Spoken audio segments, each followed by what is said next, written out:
पर चर्चा करूंगी। शिव कुमार भाई,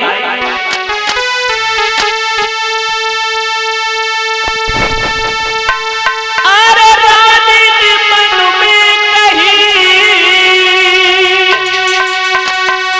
लली हुई गई बड़ी मेरी श्याली,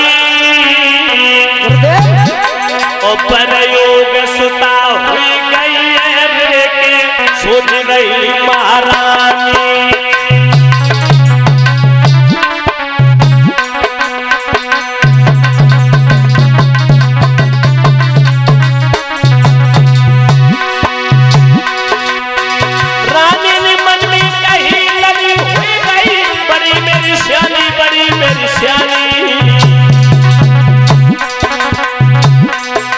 परयोग सुता हुई गई है लेके सोच रही महारानी। अरे दासी नहीं बुलाई कहीं समझाए पहन निकजारी, दासी नहीं बुलाई कहीं समझाए पहन निकजारी। और मेरे महाराज को महलन में बुलाए बहना नारी।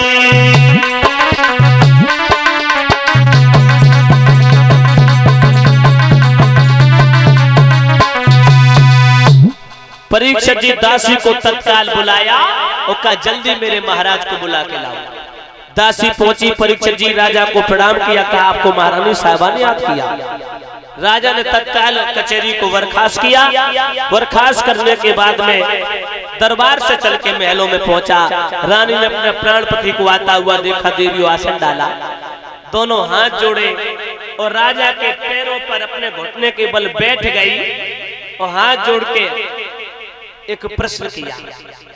राजा बोले देवी अचानक बुलाने का क्या कारण है भाई? इतनी क्या जरूरत थी जो मुझे अचानक बुलाने में?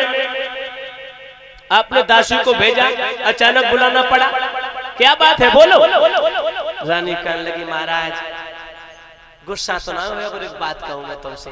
बोली नहीं नाराज नहीं, इसमें नाराज होने की क्या बात बोलो ना।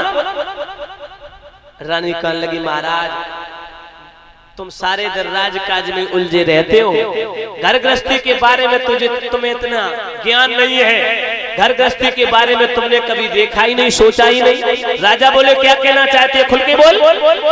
बोले देखो पिया घर में कन्या है ना अपनी बिटिया रुक्मणी, वो जवान हो गई, शादी के योग हो गई और जमाना ठीक नहीं है पिया, कोई सुंदर राजकुमार देख करके बिटिया के पीले हाथ कर दो, कन्यादान ले लो।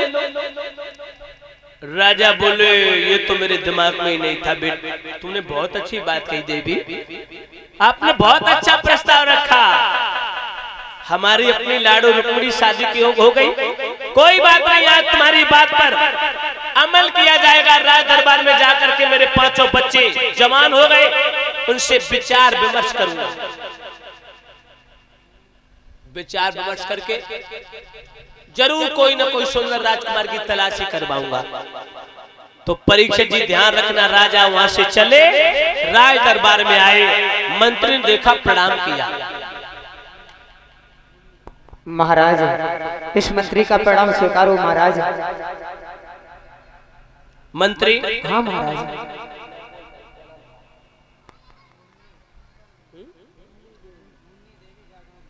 अच्छा मुन्नी देवी जी जो हमारे यज्ञपति जी की बुआ लगती है, गांव की बुआ है? अब हाँ है तो बुआ, लेकिन जो उनके भतीजे उन्हीं की बुआ है। हमारे श्यामपाल कह रहे हैं कि सब गांव की बुआ है, कहू की बहन है, कहू की बुआ है, जो देवी जी के कर कमलों के द्वारा ये 201 मुद्राएं देकर के व्यासपीठ को सम्मानित किया। परीक्षित जी गांव कौन सा है? नहीं उनका गांव